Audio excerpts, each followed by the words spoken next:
तो आइए अब हम बढ़ते हैं आगे और देखना है स्टार्ट करते हैं क्वेश्चन नंबर 12 को। यहाँ पर क्वेश्चन बोल रहा है हल करें। ठीक है, तो हमारे पास क्वेश्चन है यहाँ पर x plus y equal to 14 x minus y equal to 4। ठीक है, तो मैंने इसको पहला समीकरण बोल दिया, इसको बोल दिया समीकरण दूसरा। ठीक है, तो चलिए मैं आपको बता दूं पहले ऐसे ऐसे क्वेश्चनों को 5 तरीकों से हल किया जा सकता है। तो मुझे जो अच्छा लगता है सबसे वो है विलोपन विधि। ठीक है, तो विलोपन विधि से मैं इसको सॉल्व करूंगा। ठीक है, तो चलिए विलोपन विधि से कैसे बनाते हैं थोड़ा देख लेते हैं। समीकरण एक में दो को जोड़ने पर, समीकरण एक में दो को जोड़ देते हैं तो x plus y equal to 14 है, x minus y equal to 4 है, यहाँ से लिख लिया हम। ठीक है, प्लस वाई और माइनस वाई कैंसिल हो जाएगा तो x क्या हो जाएगा 2x हो जाएगा equal to 14 plus 4 equal to 18 हो जाएगा। 2 से कैंसिल करेंगे 18 को 9 टाइम्स में तो x इक्वल टू 9 आ गया। समीकरण एक में x का मान रखने पर, समीकरण एक जो हमारे पास है यहाँ पर x का मान रख देंगे तो x plus y equal to 14, तो यहाँ पर x का वैल्यू हमारे पास 9 आया हुआ, 9 प्लस वाई इक्वल टू 14 हो गया तो y equal to 14 minus 9 y equal to 5 आ गया हमारे पास। तो x इक्वल टू हमारे पास 9 आ चुका है, यहाँ आप देख सकते हैं और y इक्वल टू हमारे पास आ चुका 5, तो मैंने यहाँ पर दोनों को लिख दिया। ठीक है ना, तो आंसर हमारा हो गया ये वाला। अब बढ़ते हैं हम लोग क्वेश्चन नंबर 13 की तरफ। यहाँ पर बोला है x plus y equal to 7, ये समीकरण पहला हो गया और यहाँ पर 5y plus 12x equal to 7 हो गया, तो ये समीकरण मैंने इसको दूसरा बोल दिया। ठीक है, समीकरण एक में 5 से गुणा करने पर, 5 से गुणा क्यों कर रहे हैं थोड़ा मैं बाद बताऊंगा, पहले देखिए पहले गुणा करते हैं। तो यहाँ पर 5 से मल्टीप्लाई करेंगे तो 5x हो जाएगा प्लस 5y 7 5 जो 35, यहाँ समीकरण तीसरा हो गया। ठीक है, अब देखिएगा मेरा टारगेट पता है क्या है कि जो x वाला है इस दोनों को बराबर कर दिया जाए, चाहे y वाला को बराबर कर दिया जाए। तो यहाँ पर देख सकते हैं कि हमारा y वाला जो है वो दोनों बराबर आ चुका है। ठीक है, तो हमारा टारगेट कंप्लीट हुआ।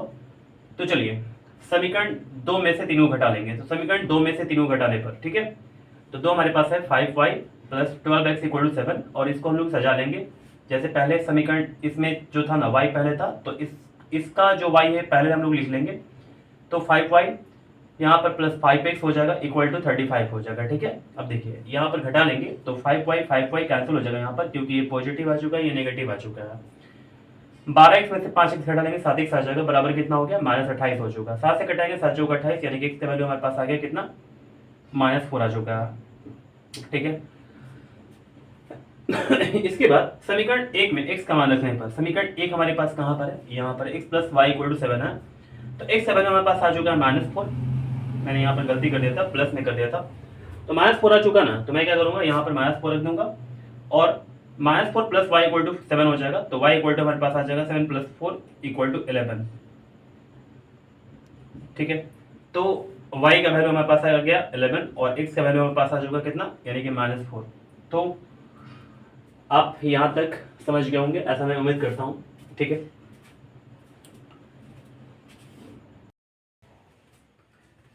तो आइए अब हम देखना स्टार्ट करते हैं क्वेश्चन नंबर 14 को। यहाँ पर क्वेश्चन बोला कि 7x minus 15y minus 2 equal to 0, ये समीकरण पहला मैंने बोल दिया। x प्लस 2y माइनस 3 इक्वल टू 0, तो ये समीकरण मैंने दूसरा बोल दिया। समीकरण एक से देखते हैं एक से होता क्या है, थोड़ा सा छोटा करते हैं इसको।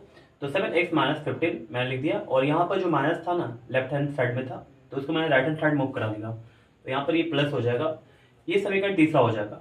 ठीक है, तो समीकरण एक से हमको ये चीज मिल गया और समीकरण 2 से देखते हैं क्या मिलता है। समीकरण 2 से तो x प्लस 2y इक्वल टू क्या हो जाएगा, यहाँ पर 3 जो माइनस में है लेफ्ट में था तो राइट में जाएगा तो क्या हो जाएगा प्लस में हो जाएगा। ठीक है, तो x प्लस 2y इक्वल टू 3 हो गया, ये समीकरण चौथा हो गया।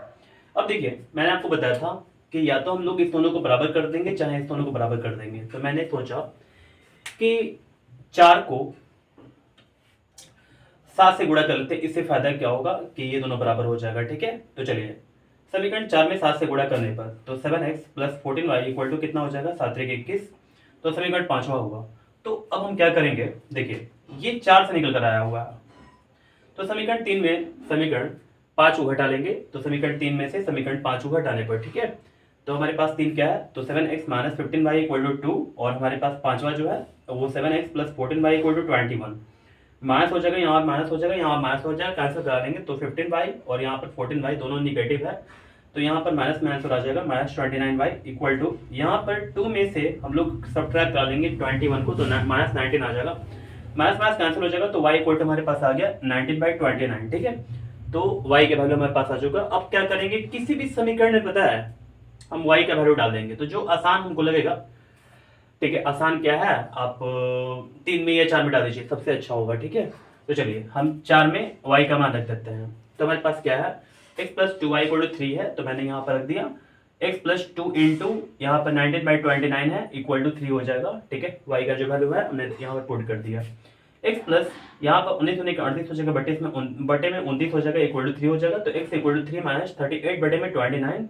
तो x का जो वैल्यू आएगा हमारे पास, देखिए थोड़ा सा इसको सॉल्व कर दीजिए, तो एलसीएम कीजिएगा तो यहाँ पर क्या आ जाएगा, दोनों का एलसीएम 29 आ जाएगा।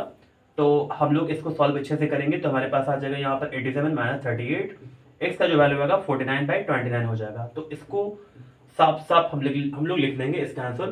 तो x का वैल्यू हमारे पास आ चुका 49/29 और comma y equal to 19/29 answer आ चुका, ठीक है।